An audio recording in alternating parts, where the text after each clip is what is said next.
بسم اللہ الرحمن الرحیم۔ ترجمہ: اللہ کے نام سے شروع جو نہایت مہربان رحمت والا ہے۔ الف لام میم۔ الف لام میم صراط الجنان میں ہے۔ قرآن پاک کی 29 سورتوں کے شروع میں اس طرح کے حروف ہیں، انہیں حروف مقطعات کہتے ہیں۔ ان کے بارے میں سب سے قوی قول یہ ہے کہ یہ حروف اللہ تعالیٰ کے راز ہیں اور متشابہات میں سے ہیں۔ ان کی مراد اللہ تعالیٰ جانتا ہے اور ہم ان کے حق ہونے پر ایمان لاتے ہیں۔ حروف مقطعات کا علم اللہ تعالیٰ کے علاوہ کسی اور کو حاصل ہے یا نہیں؟ یہاں یہ بات یاد رہے کہ اللہ تعالیٰ نے اپنے حبیب صلی اللہ تعالیٰ علیہ وسلم کو بھی حروف مقطعات کا علم عطا فرمایا ہے، جیسا کہ اعلیٰ حضرت امام احمد رضا خان علیہ رحمت الرحمان فرماتے ہیں۔ قاضی بیضاوی رحمت اللہ تعالی علیہ انوار التنزیل میں سورتوں کی ابتدائیہ یعنی حروف مقطعات کے بارے میں فرماتے ہیں، ایک قول یہ ہے کہ یہ ایک راز ہے جسے اللہ تعالیٰ نے اپنے علم کے ساتھ مخصوص فرمایا ہے۔ تقریباً ایسی ہی روایات خلفائے اربعہ اور دیگر صحابہ کرام علیہم الرضوان سے بھی منقول ہیں، اور ممکن ہے کہ صحابہ کرام علیہم الرضوان نے یہ مراد لیا ہو کہ یہ حروف اللہ تعالیٰ اور اس کے رسول صلی اللہ تعالیٰ علیہ وسلم کے درمیان راز و نیاز ہیں، اور یہ ایسے اسرار و رموز ہیں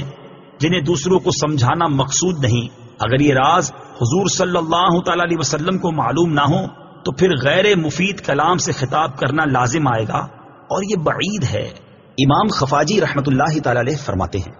انوار التنزیل کے بعض نسخوں میں استأثرہ اللہ بعلمہ ہے، اور استأثرہ کی ضمیر رسول اللہ صلی اللہ تعالی علیہ وسلم کے لیے ہے اور با مقصور پر داخل ہے، یعنی اللہ تعالیٰ نے حضور اقدس صلی اللہ تعالی علیہ وسلم کو اپنے علم سے خاص کر کے معزز و مکرم فرمایا، یعنی مقطعات کا علم صرف اللہ تعالیٰ اور اس کے رسول صلی اللہ تعالی علیہ وسلم کو حاصل ہے۔ اس معنی کو اکثر سلف اور محققین نے پسند فرمایا ہے۔ علامہ محمود آلوسی رحمت اللہ تعالی علیہ فرماتے ہیں، غالب گمان یہ ہے کہ حروف مقطعات مخفی علم اور سربستہ راز ہیں جن کے ادراک سے علماء عاجز ہیں، جیسا کہ حضرت عبداللہ ابن عباس رضی اللہ تعالی عنہما نے فرمایا، اور خیالات اس تک پہنچنے سے قاصر ہیں، اور اسی وجہ سے حضرت ابوبکر صدیق رضی اللہ تعالیٰ عنہ نے فرمایا، ہر کتاب کے راز ہوتے ہیں، اور قرآن مجید کے راز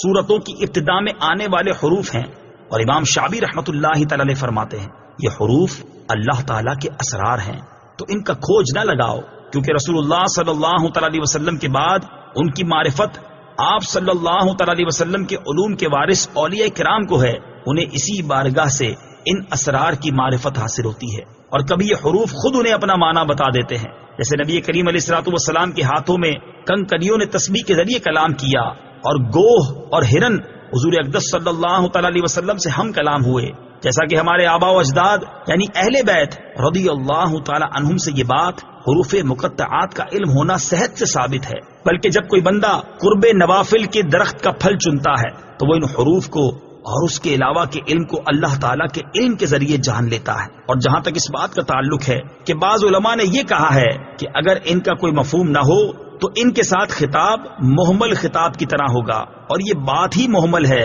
اگرچہ اسے کہنے والا کوئی بھی ہو، کیونکہ اگر تمام لوگوں کو سمجھانا مقصود ہو تو یہ ہم تسلیم نہیں کرتے،